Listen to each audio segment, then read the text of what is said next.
Welcome to அரசியல் பேட்டை. வணக்கம் sir. வணக்கம் சுமையா சார், இன்றைக்கு சட்டமன்றம் துவங்கி இருக்கு ஆளுநர் உரையோட. சட்டமன்றத்துக்குன்னு சில மரபுகள் இருக்கு. அந்த மரபு இந்த முறையும் தாவேக ஆட்சிக்கு வந்த பிறகு இந்த முறையும் ஃபாலோ பண்ணாம இருக்கதை பார்க்க முடியுது. தமிழ் தாய் வாழ்த்துக்கு முதன்மையான இடம் கொடுக்கணும்னு சொன்னீங்க, கொடுத்தோம். ஆனா தேசிய கீதம் முதல்ல பாடுறதுல எங்களுக்கு எந்த ஒரு ஆட்சேபனையும் இல்லை அப்படின்றத தான் பள்ளிக்கல்வித்துறை அமைச்சர் சொல்றதை பார்க்க முடியுது. அதுவே மரபு இல்லையே அப்படின்றது தான் நம்மளுடைய ஒரு பேச்சா இருக்கு. அதே மாதிரி எதிர்க்கட்சி தலைவர் வாயை திறங்க சிஎம் அப்படின்ற அந்த பேட்சோட வந்ததை பார்க்க முடியுது. இப்போ வாயை திறங்க சிஎம் அப்படின்றது ட்ரெண்டிங்கா இருக்கு எக்ஸ் தளத்துல அப்படின்ட்டு இருக்கு. இதே மாதிரி ஆளுநருடைய உரை அப்படின்றது எதிர்க்கட்சி தலைவர்கள் சொல்லியிருக்காங்க. இதுவும் ரீல்ஸ்க்கான கண்டென்ட் தான் ரெடி பண்ணி கொடுத்த மாதிரி இருக்குன்ட்டு. புதிய அறிவிப்புகள் ஏதாவது இருக்கணும், இல்ல இவங்க சொன்ன அந்த மேனிஃபெஸ்டோஸ்லாம் எப்போ நாங்க நடைமுறைக்கு கொண்டு வர போறோம் அப்படின்ற அறிவிப்புகள் ஆளுநர் உரையில இருக்கணும். அது இல்ல. அப்போ ஆளுநர் முழுக்க முழுக்க தாவேகாக்கு உண்டான ஒருத்தராவே செயல்பட்டதையும் பார்க்க முடியுது. தாவேகா பாஜக ஒரு அன்கோ போட்டுக்கிட்டாங்க அப்படின்னு தான் இந்த ஆளுநர் உரை காட்டுகிறது. இதற்கு முன்பு நடந்த தமிழ்நாடு சட்டமன்றத்தினுடைய திமுக ஆட்சியில் நடந்த 5 ஆளுநர் ஒரு ஆட்சி பொறுப்பு ஏற்றோடனே ஆளுநர் உரையில் ஆட்சி தொடங்கும். அதற்கு பிறகு ஒவ்வொரு ஆண்டும் அந்த முதல் தேதியில் முதல் மாதத்தில் தொடங்கக்கூடிய கூட்டத்தில் ஆளுநர் உரையுடன் தான் அந்த சட்டமன்றம் தொடங்கும். இப்போ 2021 திமுக ஆட்சி பொறுப்பேற்றதுக்கு பிறகு பன்வாரிலால் புரோஹித் இருந்தார். அவர் அன்றைக்கு இருந்த புதிய அரசு பொறுப்பேற்று கொடுத்த விஷயங்களை அப்படியே படித்தார். எந்த பிரச்சனையும் பண்ணலை. அவர் தமிழ் தாய் வாழ்த்து உடன் நிகழ்ச்சி தொடங்கி ஆளுநர் உரை, அப்புறம் அதுக்கு பிறகு நன்றி தெரிவிக்கும் தீர்மானம், அதுக்கப்புறம் தேசிய கீதத்தோடு அன்றைக்கு நிகழ்ச்சி முடிஞ்சது. அதுக்கப்புறம் நன்றி தெரிவிக்கும் தீர்மானம், இப்படி சட்டசபை நிகழ்ச்சி நடந்தது. 2022 இவர் ரவி வந்துட்டார். ரவி சில விஷயங்கள் நான் பேச மாட்டேன் அப்படின்னு சொல்லி முதல்ல படிச்சிட்டாரு. அதுக்கப்புறம் 23 பெரியார், காமராஜர் இந்த மாதிரியான சமூக நீதி இந்த மாதிரியான விஷயங்கள் தவிர்த்துட்டு படித்தார். மீண்டும் சபாநாயகர் அதை சேர்த்ததாக படித்ததாக கருதி கொள்ற மாதிரி அவை குறிப்பில் எழுதிட்டாங்க. அதுக்கு அடுத்த ஆண்டு தேசிய கீதம் அவமுறை செய்யப்படுகிறது, கடைசியாக பாடப்படுகிறது அப்படின்னு சொல்லிட்டு பிரச்சனை பண்ணார். படிக்கலை. அதுக்கு அடுத்த ஆண்டும் படிக்கலை. இப்படி தான் அவருடைய ஒவ்வொரு ஆண்டும் ஏதாவது கலாட்டா பண்ணிட்டு தான் கிளம்பிட்டு இருந்தார். அப்போ மாநில சுயாட்சிக்கு எதிராக, ஒரு மாநில அரசுக்கு எதிராக ஒரு ஆளுநர் இருக்கிறாங்கிற விமர்சனத்தை நம்ம கடுமையாக முன் வச்சோம். எல்லா மாநிலத்திலும் இது போன்ற கவர்னர்கள் ஒரு ஒன்றிய அரசினுடைய ஏஜென்ட்டுகளாக செயல்படுகிறார்கள். அதே அவர்களுடைய ஆட்சி நடக்கக்கூடிய மாநிலங்களில் அமைதியாக இருக்கக்கூடிய கவர்னர்கள் எதிர்கட்சிகளுடைய ஆட்சிகள் நடக்கக்கூடிய பகுதிகளில் இந்த மாதிரி பிரச்சனை பண்ணுறாங்க அப்படிங்கிறது தான் நம்மளுடைய குற்றச்சாட்டாக இருந்தது. இப்படியான சூழலில் இன்றைக்கு ஆளுநர் அர்லேக்கர் அப்படியே இந்த அரசு எழுதி கொடுத்த உரையை அப்படியே படித்திருக்கிறார். பொதுவாக ஆளுநர் உரைங்கிறது ஆளுநராக எழுதிட்டு வர்றது கிடையாது. அரசு எழுதி அனுப்புவாங்க. அதில் திருத்தங்கள் போட்டு ஆளுநர் திரும்ப அனுப்புவார். இதை நான் படிக்க முடியாதுன்னு சொல்லி, அல்லது இதில் நம்ம வேறு ஒரு லாங்குவேஜில் மாற்றி கொடுங்க, வேற ஒரு மாதிரி சொல்கிற மாதிரி கொடுங்கன்னு சொல்லி ஏதாவது சொல்லுவார். பெரும்பாலும் அது நடக்காதுன்னு வச்சுக்கங்களேன். பெரும்பாலும் இருக்கக்கூடிய ஆளுநர்கள் படிச்சுட்டு போயிடுவாங்க. ஆனால் இவர் எந்த விதமான எதிர்ப்பும் தெரிவிக்காமல் முழுக்க இவங்க எழுதி கொடுத்ததை அப்படியே படிச்சிருக்காங்க. அது இன்னொரு விஷயம் என்னென்னா, இரும்பு கோட்டை முரட்டு சிங்கம் படத்தில் நடிகர் சாய்குமார் சில போல கட்டளைகள் எழுவார் கிராமத்துக்கு. அப்போ விஎஸ் ராகவன் போய் கேட்பார், ஒரு காதலை போய் கேட்டு வருவார். அந்த செய்தி படம் பார்த்தவங்களுக்கும் தெரியும். அது மாதிரி இங்கேருந்து ஒருத்தர் டெல்லிக்கு போய் மோடிகிட்ட போய் தமிழ் தாய் வாழ்த்து நாங்கள் பாடிக்கலாமா அப்படின்னு கேட்டு வந்தார். அந்த கேட்டு வந்ததுக்கு பிறகு அவர் என்ன சொன்னார்னு தெரியல. இங்கே இன்றைக்கி தமிழ் தாய் வாழ்த்து பாடப்பட்டிருக்கு. இல்லாட்டினா அர்லேக்கர் கலந்து கொள்ளக்கூடிய இதற்கு முன்பாக நடந்த எல்லா விழாலையும் வந்தே மாதம் தான் பாடப்படும், தமிழ் தாய் வாழ்த்து புறக்கணிக்கப்படும். இன்றைக்கு தமிழ் தாய் வாழ்த்து பாடப்பட்டு அதனுடன் பின்னாடி தேசிய கீதம் பாடப்பட்டு அதுக்கு பிறகு ஆளுநர் உரை, அதுக்கு பிறகு தேசிய கீதம். அதாவது காலையில் இருந்துச்சோன்னே ஏதாவது ஒரு பாட்டு மண்டையில் செட்டு ஆகி உட்காந்துக்கும். அன்னைக்கு முழுக்க அந்த பாட்டு தான் மண்டையில் ஓடிட்டு இருக்கும். அது மாதிரி இவர்களுக்கு இந்த தேசிய கீதத்தை ஒரு முறை இசைப்பது தான் அதற்கான மரியாதை. ஒரு தேசிய கீதம் அப்படிங்கிறது ஒரு நாட்டு பாடலுக்கான ஒரு ஆழ்ந்த ஒரு மனதிலோட இந்த நாடு செலுத்தி வாழ வேண்டும், இதெல்லாம் நாட்டினுடைய மக்கள்லாம் ஒரே மக்கள், அது போன்ற ஒரு சிந்தனைக்கான ஒரு பாடலாக தான் உலக நாடுகள் முழுக்க அவங்க நாட்டுக்கான நேஷனல் ஆந்தம் இருக்குது. இப்போ நீங்கள் ஐரோப்பிய நாடுகளில் இருக்கக்கூடிய தேசிய கீதங்கள்லாம் பார்த்தோம்னா, போலந்துக்கு ஒரு தேசிய கீதம் இருக்குது, ஜெர்மனிக்கு ஒரு தேசிய கீதம் இருக்குது. அப்படின்னா அந்த நாட்டு மக்கள் அந்த தேசிய இனம் அவங்க.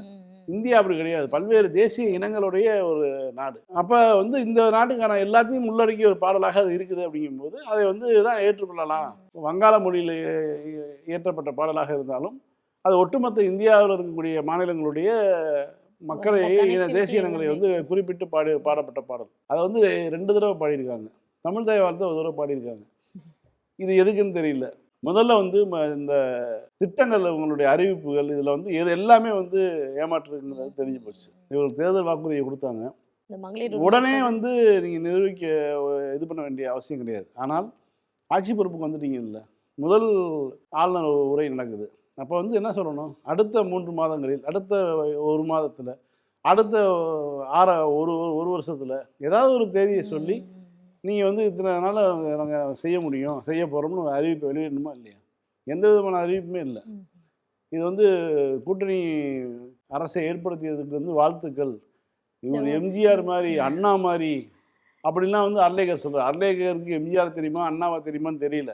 ஆனால் இவங்க எழுதி கொடுத்ததில் வந்து எப்படிலாம் பில்டப் ஏற்றிருக்காங்கன்னா, அண்ணா மாதிரி, பேரறிஞர் அண்ணாவை போல இந்த ஆட்சி அப்படின்னு சொல்லியிருக்காங்க, எம்ஜிஆரை போல இந்த ஆட்சின்னு சொல்லியிருக்காங்க. இதெல்லாம் எந்த வகையில் இது வரும்னு தெரியல.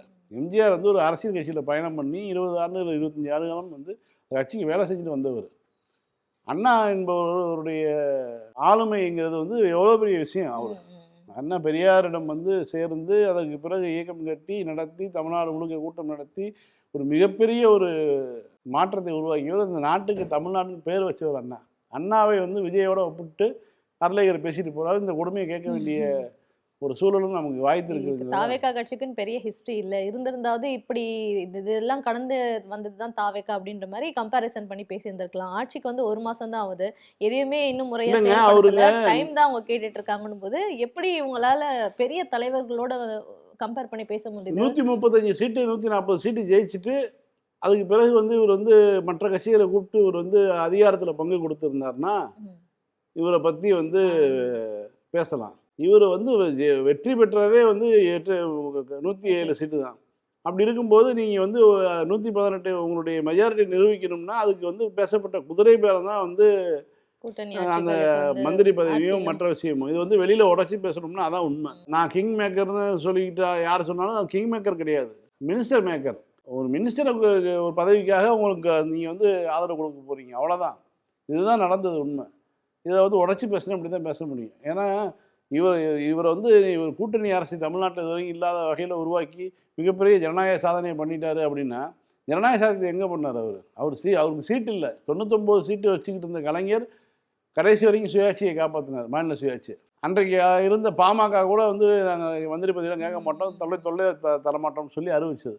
அப்போ இந்த அரசு பெரும்பான்மை நிரூபிக்க முடியலைங்கிற காரணத்துக்காக எதிர்ப்பு தரப்பு கூட்டணியிலேருந்து எம்எல்ஏக்களை உருவி கட்சிகளை உருவி அதற்கு முன்பாக வந்து குதிரை பேரம் நடத்தி எல்லாம் பண்ணி நீங்கள் வந்து ஆட்சி பொறுப்புக்கு வந்துவிட்டு இப்படிலாம் பேசுகிறது, அதுவும் ஆளுநரை வைத்து பேச வைப்பது என்பது நகைப்புக்குரிய விஷயம். உங்களுடைய திறன் என்னங்கிறது வந்து ஒவ்வொரு நாளும் மக்கள் பார்த்துக்கிட்டு இருக்காங்க. இன்றைக்கி ஒரு நாளை தொடங்கினா எவ்வளவு பாலியல் வன்கொடுமைகள், பாலியல் தொல்லைகள், எல்லா விஷயத்துலையும் வந்து உங்களுடைய கரங்கள் பின்னாடி இருக்குதுன்னு சொல்லி சிங்கப்பெண்கள் படைய ஆரம்பிச்சிங்க. அதுக்கு பின்னாடி வந்து 80 மிக முக்கியமான வழக்குகள் பதிவு செய்யப்பட்டிருக்கு.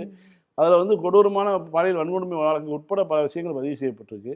அப்போ நீங்கள் உங்களுக்கு வந்து எந்த திறமையும் கிடையாது. சும்மா காரை ஓட்டிகிட்டு ரீல்ஸ் போட, கையை காட்டிட்டு போக, இந்த வேலையை மட்டும்தான் பார்க்குறாங்களே தவிர ஆட்சி பொறுப்பேற்று எதையுமே அவருக்கு திறன் இல்லைங்கிறத நாள்தோறும் நிரூபிச்சுட்டு வர்றாரு. ஏன்னா ஒரு சினிமா நடிகருக்குரிய இது ஏரியா வேறு.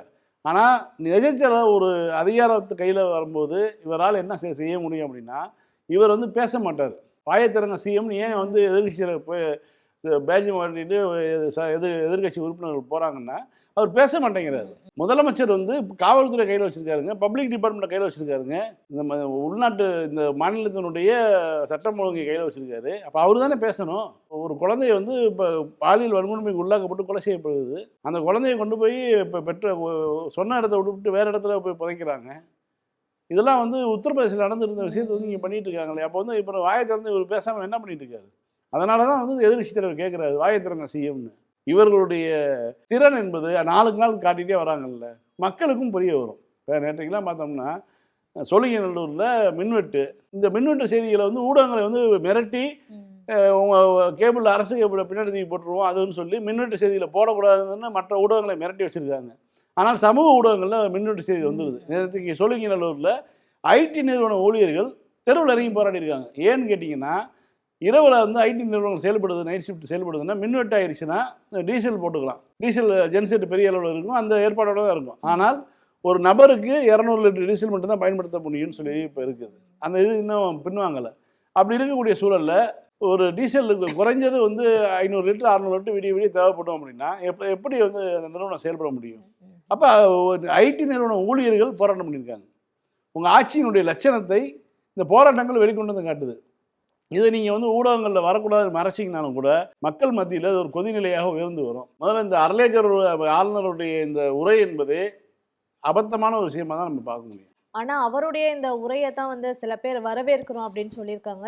மதிமுகவை சேர்ந்த வைகவும் துரை வைக்கவும் வந்து வரவேற்கிறோம்னு சொல்லியிருக்காங்க. பாமகவை சேர்ந்த சௌமியா அவர்களும் வந்து இவருடைய உரையை வரவேற்கிறோம்னு சொல்லியிருக்காங்களே, இது வந்து அவங்க தாவேக்கா கொடுக்குற வரவேற்பா இல்ல ஆளுநருடைய உரைக்கு தான் கொடுக்குற வரவேற்பா? ஏன்னா அவர் உரையில சொல்லியிருக்கக்கூடிய இன்னொரு விஷயம் வந்து பார்க்கும்போது திமுக அரசு கொண்டு வந்த தொழில் கொள்கைகள் தான் வந்து தொடரும் அப்படின்ட்டுலாம் வந்து சொல்லியிருக்காரு. அப்படின்னா சிறப்பான விஷயங்கள் நடக்குது அப்படின்னா அது வந்து திமுகவால தான் இன்னும் தொடர்ந்துட்டு இருக்கு அப்படின்றதையும் அவர் வந்து மீன் பண்ணியிருக்காரு. ஆளுநர் அவர்கள் வந்து சொல்லியிருக்கும் போது. ஆனா தாவேக்கா வந்து பெருமைப்படுத்தி பேசியிருக்கதை பார்க்க முடியுது. இப்ப அவருடைய ஸ்பீச்சுக்கு வரவேற்பு ஆதரவு நாங்க கொடுக்குறோம் அப்படின்ட்டு பாமகவும் மதிமுகவும் வந்து சொல்லியிருக்காங்க. பாமக வரவேற்கிறது அப்படின்னு சொன்னா எனக்கு மகிழ்ச்சி தான். ஏன்னா கிங் மேக்கர் திருமாவளவன் அவர்களுடைய கட்சி ஒரு அதிகாரத்தில் இருக்கும்போது அந்த கட்சி வந்து கூட்டணி ஆட்சி நடக்கும்போது அந்த கட்சியை பாமக அந்த கட்சியினுடைய ஆளுநர் உரையை வந்து வரவேற்கிறதுங்கிறது ஒரு அரசியல் நல்லிணக்கமாக தான் நம்ம பார்க்க முடியும். பரவாயில்ல, இவ்வளோ நாள் வந்து ஒரு பகையாக வந்து இருந்த இரு கட்சிகள் வந்து இந்த மாதிரி வந்து ஒரு விசிகா பங்கு பெறக்கூடிய ஒரு கட்சியினுடைய ஆட்சியை பாராட்டுகிறது அப்படிங்கிறது வந்து அதை நம்ம வரவேற்க தான் வேணும். வைகோவை பொறுத்த வரைக்கும் என்னென்னா, ஏன் அவருக்கு வந்து உதயசூரியனில் வாய்ப்பு கொடுத்தாங்கங்கிறது இப்போ தான் தெரிய வருது. ஏன்னா மற்றவர்களுக்கெல்லாம் ஒரு காரணம் இருந்தது. இவருக்கு வந்து என்னென்னா உதயசூரியன் சின்னம் கொடுத்தனால தான் ஆளாக போயிருப்பார். இல்லாட்டினா இவருக்கு மட்டும் வந்து வேறு சின்னம் கொடுத்து வெற்றி பெற்றிருந்தா, வேறு சின்னம் கொடுத்துருந்தா ஜெயிச்சிருக்க வாய்ப்பு இல்லைன்னு வச்சுருக்கீங்களேன். உதயசூரியனால தான் அவர் வெற்றி பெற முடிந்தது. வேறு சின்னம் கொடுத்து வெற்றி பெற்றிருந்தா, அதாவது கூப்பிடக்கூட வேணாம், ஆதவுக்கு வந்து கஷ்டமே எந்த கஷ்டமும் தேவையில்லை. அதாவது ஆளாக விஜய் வீட்டில் அங்கே இருக்கக்கூடியவர்கள் ஒரு கைப்பட்டை அணிந்த ஒருத்தரும் இவருமா தான் இருந்திருப்பாங்க. அப்படி தான் வந்து அவருடைய நடவடிக்கைகள்லாம் இருக்குது. ஒரு ஆட்சி பொறுப்பு வருது, 5 ஆண்டுகள் சிறப்பான ஆட்சி நடந்தது. அந்த ஆட்சி பொறுப்புக்கு எதிராக வந்து பல விஷயங்கள் நடக்குது. நேற்றைக்கு நான் முதல்வர் திட்டத்தினுடைய பெயரை மாற்றிருக்கீங்க. திறனாளிகள், பயிற்சி பெற்ற திறனாளிகள், அதனால் வென்று வாழ்க்கையில் ஒரு முன்னேற்றம் அடைந்தவர் கொடுத்த பேட்டிகளை கூட அது தூக்கியிருக்கீங்க. எவ்வளோ ஒரு மோசமான விஷயம் நடக்குது. இதெல்லாம் வந்து உங்களுக்கு கண்ணுக்கு தெரியாமல் நீங்கள் ஆளாக போய் வந்து சட்டசபையில் பார்க்குறதும் பாராட்டுவதும் எல்லாம் செய்வதும் வந்து என்னென்னா என்ன நடக்க போகுதுன்னா, அடுத்து வந்து அந்த எம்எல்ஏக்கள் ராஜினாமா பண்ணலாம். இதே மாதிரி அது அந்த இடத்துல வந்து இவரே கூட வந்து மீண்டும் வந்து விசில் சின்னத்திலே வந்து ஒரு கட்சியை போட்டியிட வைத்து ஆதரவு கொடுத்து மந்திரி பதவி வாங்கலாம். எது வேணாலும் நடக்கலாம். ஏன் என்று சொன்னால் இவர்களுடைய நோக்கம் வந்து அதிகார பசி தான். திமுக ஒரு மாடல் அரசு, திராவிட மாடல் அரசு, இதுக்கு ஆதரவாக இவர்கள் பேசிய பேச்சுக்கள் எல்லாமே போலியானது அப்படிங்கிறத நடைமுறையிலே காட்டிகிட்டு இருக்காங்க. அன்றாடம் நடைமுறையில் காட்டுறாங்க. இன்றைக்கி ஐயுஎம்எல் காதர் மைதீன் பேராசிரியர் வந்து சொல்கிறாரு, நீங்கள் வந்து தவறாக பேசாதீங்க, திமுக விமர்சனம் பண்ணாதீங்க அப்படின்னு சொல்லிட்டு இருக்காரு. ஆனால் அவர் சொல்கிறாரே தவிர நடந்தது வேற, நடக்கிறது வேற அப்படிங்கிறது தான் உண்மை. அதே மாதிரி தான் மற்ற கட்சிகளுமே. இப்போ மற்ற கட்சிகளில் வந்து நான் அன்னைக்கு காலையில் 5 மணி இருக்கும் கோழி குக்கரகோங்கிற மாதிரி வந்து அன்னைக்கு வந்து அதிமுகவும் திமுகவும் பேசிட்டு இருந்தா கேள்விப்பட்டேன், விசாரித்தேன். 2 பேர் டீக்கல்ல பேசிகிட்டே போனாங்க, ஒயின் ஷாப்பில் கட்டிங் போடுறப்போ பேசினாங்கிற மாதிரி ஒருத்தர் கதை சொல்லிகிட்டே இருக்காரு. அதெல்லாம் பொய் இல்லைங்கிறது வந்து வெளிப்படையாக திமுக வந்து எதை செய்ததாலும் வெளிப்படையாக செய்யும். அப்படி இருந்துச்சுன்னா அன்றைக்கு ஆட்சி அமைக்கக்கூடிய முயற்சியில் ஈடுபட்டுருக்கும் இல்லையா? ஏன் வந்து அமைதியாக இருந்தது அப்படின்னா, திமுக வந்து ஒரு எதிர்கட்சியாக இன்றைக்கி மக்கள் வாய்ப்பளிக்கலை அப்படின்னா ஒரு பொறுப்புள்ள எதிர்கட்சியாக நடந்து கொள்ளணும்னு அறிவிச்சிருச்சு, அவ்வளோதான். ஆனால் இந்த மீண்டும் மீண்டும் சொல்லிக்கிட்டே இருக்கக்கூடிய கட்சிகள் இருந்து ஆரம்பித்து எல்லோருமே வந்து இவங்களுடைய நோக்கம் வந்து அதிகார பசி மட்டும்தான். அதுக்காக வந்து இவ்வளோ நாள் வந்து வாய்ப்பு கிடைக்க வந்து டைவடிச்சிட்டாங்க. இப்போ வைகோவுக்கு வந்து என்ன பிரச்சனைனா, இருக்கிற வேட்பாளர்கள் 2 பேருமே வந்து திமுக உறுப்பினர்களாக மாதிரி உதயசூரியன் வெற்றி பெற்றிருக்காங்க. அதனால் வந்து வாய்ப்பு கிடைக்காம இப்போ வந்து தவிக்கிறாரு. அதுக்கு எதாவது ஏற்பாடு பண்ண முடியுமான்னு பார்க்குறாரு. மிகப்பெரிய இந்தியாவினுடைய குதிரை பேர தலைவர் வந்து அமித்ஷாவை சொல்லுவாங்க, அவரை பீட் பண்ணுற மாதிரி ஒருத்தர் வந்திருக்காரு தமிழ்நாட்டில். அவர் போய் வைகோவெல்லாம் போய் பாட்டு வேறு வந்திருக்காரு. அதற்கு பிறகு தான் டோன் மாறுது. பார்ப்போம் என்ன நடக்குதுன்னு. செக்ரட்டேரியட் முன்னாடி திருநங்கைகள் எல்லாருமே போராட்டம் நடத்துற அந்த காட்சிகள் வந்து பார்க்க முடியுது. என்ன அப்படின்னா, அவங்களுக்கு வந்து திருநங்கை அப்படின்ற அந்த மதிப்புக்குரிய பெயர் வந்து குடுத்து, சமூகத்துல அவங்கள வந்து ஒரு உயர்வான இடத்துக்கு கூட்டிட்டு போயிருக்கக்கூடிய ஒரு இயக்கம், ஒரு கட்சி யாருன்னா அது வந்து திமுகவா தான் இருக்கும். கலைஞர் ஆரம்பிச்சத அத தொடர்ந்து எம்கேஎஸ் அவர்களும், திரு உதயநிதி அவர்களும் எந்த அளவுக்கு அடுத்தடுத்து அத கொண்டு போனாங்கன்றத நம்ம பார்த்துட்டு இருந்தோம். ஒரு மரியாதைக்குரிய இடத்துல வந்து அவங்க இருக்காங்க. அவங்களுக்கு இன்னும் சில கோரிக்கைகள் இருக்கு. அந்த கோரிக்கைய வந்து கொண்டு போய் அந்த மனுவ வந்து குடுக்கணும், முதலமைச்சர சந்திக்கணும் அப்படின்ட்டு அவங்க போய் இருக்கும் பொழுது, அவங்கள வந்து அத சரியா நடத்தல, முதலமைச்சர வந்து சந்திக்க விடல அப்படின்னா, நாங்க யார்கிட்ட போய் எங்க கோரிக்கைகள முன்வைக்கிறது அப்படின்ட்டு அவங்க கேள்வி கேட்க ஆரம்பிச்சு, இப்ப அது வந்து போராட்டமா தொடர்ந்திருக்கு. அதாவது அந்த போர் வீரர் நினைவு சின்னத்துக்கிட்டேயே மதிக்கப்பட்டாங்க அவங்க. ம், ம், அவங்க அதுவும் குறிப்பாக அதான் சொல்றாங்க. ஒருத்தவங்க சொல்றாங்க, "நான் வந்து திருநங்கை. ஆனா அந்த போராட்டத்துக்கு கூட போல. ம். நான் அந்த வழியா பயணம் பண்ணிட்டு இருக்கேன் டூ வீலர்ல. என்னைய வண்டிய பறிச்சு வண்டியில ஏத்தி உட்கார வச்சிருக்காங்க." அவங்க சொல்றது வந்து அவங்க திருநங்கைங்கிற ஒரே காரணத்துக்காக அந்த போராட்டத்துக்கும் அது எனக்கு சம்மந்தம் கிடையாது. அங்க போராட்டம் நடக்குது. நான் வந்து பாரிஸ் பகுதிக்கு போணும். அந்த ரோட்ல நான் போயிட்டுருக்கேன். அந்த காரணத்துக்காகவே திருநங்கைங்கிற காரணத்துக்காகவே டூ வீலர புடுங்கி வச்சிருக்காங்க. என்னைய வண்டியில வலுக்கட்டாயமா ஏத்தி வச்சிருக்காங்கன்னு சொன்னா வந்து ஏத்துக்கிற மாட்டாங்கன்னு சொல்லி அவங்க பேட்டி குடுக்குறாங்க. இப்ப இது மாதிரியான விஷயங்கள்ல வந்து அதாவது விளிம்பிலும் விளிம்பான ஒரு மக்கள் அவங்க. அவங்களுடைய கோரிக்கைகள என்னன்னு கேட்டு பரிசீலிக்க வேண்டிய வேலை வந்து அரசுக்கு உண்டு. இப்ப ஜெயலலிதா எனக்கு நினைவு தெரிஞ்சு வழக்கறிஞர்கள் எல்லாம் வந்து ஒரு முறை போர் வீரர் நினைவு சின்னத்துக்கு பக்கத்துல நிக்கிறாங்க. ஜெயலலிதா அவனுடைய கான்வாய் பாஸ் ஆகுது. ம். பாஸ் ஆகும்போது இவங்க நிக்கிறத கும்பலா நிக்கிறத பார்த்துட்டு அவங்க வண்டி நிக்குது. உடனே வந்து யாராவது ஒருத்தர் மட்டும் போய் பெட்டிஷன் குடுங்கங்கிறாங்க. ஜெயலலிதா வாங்கிட்டு போறாங்க. கலைஞர் இது மாரி 100 முறை வந்து யார் நின்னாலும் நிப்பாட்டியான்னு சொல்லி வந்து வாங்கிருவாரு. கலைஞருடைய ஆட்சி காலத்துல அவருடைய கான்வாய் போகும்போது, அதே மாரி யாராவது ஆட்கள் இருந்தாங்கன்னா, என்ன பிரச்சனை? ஏது பிரச்சனை? என்னைய மறிக்கிறாங்களா? அல்லது எனக்கு எதிரா போராட்டம் பண்றாங்களா? போராட்டம் பண்ணா பண்ணிட்டு போட்டும். போற மண்ணுக்கு கோஷம் போடட்டும். இந்த மாரி வந்து ஒரு ஜனநாயகவாதியா கலைஞர் இருந்தார். நம்மளுடைய திமுக தலைவர், இன்றைக்கு இருக்கக்கூடிய தலைவர் வந்து அவர் முதலமைச்சரா இருக்கும்போது, இந்த மாரி ஒரு போராட்டத்துக்கே வாய்ப்பே கிடையாது. யாரா இருந்தாலும் வந்து அவங்க வந்து அணுகிட்டாங்கன்னா, நாங்க பார்க்கணும், அவர்ட்ட பெட்டிஷன் குடுக்கணும், மனு குடுக்கணும். எங்களுக்கு வந்து இந்த மாரி தேவைகள் இருக்கு அப்படின்னா, உடனடியாக அவருக்கு நேரம் ஒதுக்கப்பட்டு, அவர் வந்து அவர் முகாம் அலுவலகத்திலேயோ அல்லது செ கோட்டையிலேயோ உடனடியாக அவர் வந்து பார்த்துக்கிட்டு இருந்தார். யாராவது வந்து குறை சொல்லி என்னைக்காவது பார்த்துருக்கீங்களா? இந்த 5 ஆண்டு காலத்துல முதலமைச்சரை எங்கள சந்திக்க விடல, முதலமைச்சர நாங்க பார்க்க முடியல அப்படின்னு யாராவது சொல்லியிருக்காங்களா? யாருமே சொன்னதில்ல. இந்த ஆட்சி வந்ததுக்கு பிறகு தான் பொதுமக்கள் வந்து யாருக்கும் அனுமதி கிடையாது. முதலமைச்சர் தனிப்பிரிவு பெட்டியை வெளியில வைக்கிறோம் அப்படின்னு வந்து 10 நாள் வச்சிருந்தாங்க. அதுக்கப்புறம் வந்து எல்லாரும் விமர்சனம் பண்ணவும், இப்போ திரும்ப தூக்கி முதலமைச்சர் தனிப்பிரிவுக்கு வந்து பெட்டிஷன் கொடுக்கலாங்கிற ஒரு முறையை கொண்டு வந்திருக்காங்க. அதாவது இவங்க வந்து மக்களுடைய அடிப்படை பிரச்சனைகளை பற்றியோ இதெல்லாம் புரிந்து கொள்றதுக்குன்னு ஒரு அறிவு வேணும். இந்த கும்பலுக்கு தாவேக கும்பலுக்கு அந்த ஐக்கியவே கிடையாது. இப்போ ஒரு மக்கள் வந்து போராடுறாங்க, மின்சாரம் இல்லை, எங்கள் பகுதியில் மின்சாரம் இல்லைன்னு சொல்லி போராடும் போது அவர்கள் தரப்பில் வந்து யோசிக்கக்கூடிய ஒரு மூளை வேணும். அவர்களுடைய பிரச்சனை என்னன்னு, ஏன்னா திமுக எதிர்கட்சியாக இருக்கும்போது மக்களுக்காக போராடி போது எதற்காக போராட்டம் பண்ணுறாங்க அப்படின்னு ஒரு அந்த தரப்பு இருக்கு இல்லையா? அது அதிகாரத்தில் இருக்கும்போது திமுக என்ன யோசிக்கும்? அவர்கள் அவங்க சைட்லேருந்து யோசிக்கும். அவன் ஏன் நமக்கு எதிராக போராடுறான்? அரசியல் காரணமா? இல்லை ஒரு தேவை காரணமா? என்ன தேவை இருக்குது? என்ன பிரச்சனை இருக்குது? அதை முடிச்சு கொடுப்போம். இப்போ இது மாதிரியான விஷயங்களை தான் வந்து திமுக யோசித்து பண்ணது. அப்படி இருக்கும்போது இந்த அரசுக்கு, இப்போ இருக்கக்கூடிய தாவேக அரசுக்கு, அதான் ஒரு சிஎம் வந்து வாயை திறங்க சிஎம்னு வந்து டேக் ஓட்டுற அளவுக்கு இருக்குது நிலைமை. அவர் பேசவே மாட்டேங்கிறார். ஏன்னா பேசுனா அவருடைய இது தெரிஞ்சிடும். நேற்றுக்கு நிதியமைச்சர் பேசினார் வெள்ளை அறிக்கைக்கு, தெரிஞ்சு போச்சு. ஏன்னா அவங்களாம் 2000 கோடி ரூபாய் நிலத்தை வந்து அவங்க சார்ந்த உறவினர்கள் வந்து அரசு நிலத்தை வச்சுருந்தாங்க. திமுக அரசு ஆட்சி பொறுப்பு வந்து இப்போ மீட்டெடுத்தது. அதன் காரணமாக தான் வந்து அரசியலுக்கே வந்து அவங்க உள்ளே போய் விஜய் கட்சியில் போய் சேர்ந்தாங்க. அவருக்கு அடுத்து பட்ஜெட்டில் அவர் வேற வாசிக்க இருக்கிறாரு. நாளைக்கு வந்து ரொம்ப ஆமாம் ரெடி ஆகிக்கணும். இந்த மாதிரியான சூழலில் தான் அவங்க வந்து இருக்கிறாங்க. இப்போ இவங்களுக்கு வந்து ஒரு அதாவது பொதுமக்கள் மின்சாரம் இல்லைன்னு போராடக்கூடிய பொதுமக்களுடைய குறையே தெரியாத போது விளிம்பு நிலையில் இருக்கக்கூடிய இந்த மாதிரியான திருநர் சமூகத்துக்கு பற்றி பிரச்சனையை பற்றி உங்களுக்கு என்ன தெரியும்? அதான் சொல்றேன்ல, ஒருத்தவங்க டூ வீலர்ல போயிருக்காங்க, போராட்டம் பண்றவங்க, மனு கொடுக்க நிக்கிறாங்க, போராட்டம் பண்ணல, அந்த வழியா மனு கொடுக்கணும்னு சொல்லி தான் போயிருக்காங்க, தடுத்து நிறுத்திருக்காங்க. இன்னொருத்தவங்க வந்து வண்டியில வேற பக்கம் போயிட்டு இருக்கவங்கள வந்து திருநங்கைங்கிற ஒரே காரணத்துக்காக பிடிச்சி உள்ள பஸ்ல ஏற்றி உட்கார வச்சிருக்காங்க. அப்படிங்கிறதெல்லாம் வந்து ஏற்றுக்கொள்ள முடியாத வேலை. அப்போ என்னன்னா, அப்போ காவலர்களுக்கு உத்தரவு அப்படி வருது. ம். சிஎம் வராரு, அவருக்கு எந்த டிஸ்டர்ப் இருக்கக்கூடாது, யார் மூடு சின்ன அப்செட் ஆனாலும் அவர் கடுப்பாயிடுவார், அப்படி இப்படின்னு இந்த பில்டப்லாம் யாருக்கு ஏற்றுனாங்கன்னா ஜெயலலிதாவுக்கு ஏற்றுனாங்க. கடைசியில் வண்டி எங்கே போய் நின்றுச்சுங்கிறத தெரிஞ்சுக்க வேண்டியதுதான். சரி, இப்போ கூட சொல்லிட்டு இருந்தீங்க நீங்க, இந்த ஐடி ஊழியர்கள் எல்லாருமே வந்து கரண்ட் கட் அப்படின்றதால போராட்டம்ல வந்து ஈடுபட்டாங்கன்ட்டு.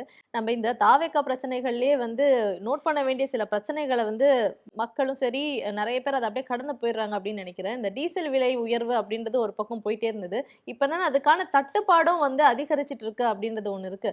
ஆனா இன்னொரு பக்கம் வந்து போர் நிறுத்தப்பட்டது அப்படின்ற ஒரு செய்தி இன்னைக்கு வந்திருந்தா கூட, இந்த டீசல் விலை ஏத்துனது தான், இனிமேல் அதுதான் வந்து கண்டினியூ ஆக போகுது, இவங்க வந்து குறைப்பாங்களான்றது தெரியல. ஆனா இந்த டீசல் தட்டுப்பாடுன்றது இன்னும் நீண்டுட்டே இருக்கே சார். மோடி தான் வந்து இத்தாலி பிரதமரை போய் பார்த்து, ம். நம்ம தான் வந்து இன்ஸ்டாகிராமில் பிரபலமான ஜோடி அப்படின்லாம் ஓ, பேசிக்கிட்டு சரி. இருக்காரு. அவர் ஜாலியாக இருக்காருங்க. அவர் வந்து ஜாலியாக இருக்காரு. ம். ஆனால் அவர் நீங்கள் சொன்ன மாதிரி ஒரு முறை ஒரு சொக்கட்டான ஒரு முறை தான் உருட்டப்படுங்கிற மாதிரி வந்து ஒரு முறை ஏற்றிட்டாங்கன்னா திரும்ப இறக்கலாம் சரித்திரமே கிடையாது. அப்படி இருக்கக்கூடிய சூழலில் தான் வந்து இப்போ வரக்கூடிய நாட்களில் இந்த பிரச்சனை முடிஞ்சாலும் நம்மளுடைய தட்டுப்பாடு நீங்குவதற்கான காலம்னு ஒன்று இருக்குது. ஏன்னா வந்து உலகத்தினுடைய தாகம்னு ஒன்று இருக்குது, ம். நமக்கு இந்தியாவுக்கான இதுன்னு ஒன்று இருக்குது. இப்போ ஒட்டுமொத்தமாக ஈரானில் இருக்கக்கூடிய ஒரு துறைமுகத்துக்கு இந்தியா 16 போய் நான் கிட்டத்தட்ட 40,000 கோடி ரூபா பக்கம் செலவு பண்ணி இந்தியாவுக்கு கேஸையும் பெட்ரோலையும் அனுப்பி ஏதாவது கச்சா எண்ணெயும் அனுப்பிட்டு இருந்தாங்க. ம். அதில் வந்து நீ பயன்படுத்தவே கூடாதுன்ட்டு அமெரிக்கா ஏன்ட்ட தான் வாங்கணுங்கிறான். இந்த மாதிரியான சூழலில் தான் வந்து இப்போ போய் நிற்கிது. இதற்கு இடையில வந்து அவருடைய திரிணாமுல் காங்கிரஸ்லேருந்து ஒரு 20 எம்பியை உடச்சி எடுத்துட்டாரு. ஆம் ஆத்மிலேருந்து ஒரு 6 எம்பி எடுத்துட்டாரு. உத்தவ் தாக்கரேலேருந்து ஒரு 6 எம்பி எடுத்துட்டாங்க. இப்போ வந்து ஒரு வலுவான கட்சியாக வந்து பாஜக மாறிடுச்சு. ஸோ இப்போ வந்து அப்போ வந்து அவர்களுக்கு எந்த பிரச்சனையும் இல்லாமல் இருக்கக்கூடிய ஒரு சூழலில் அவர்கள் என்ன வேணாலும் செய்வாங்க, எந்த எல்லைக்கு வேணாலும் போவாங்க.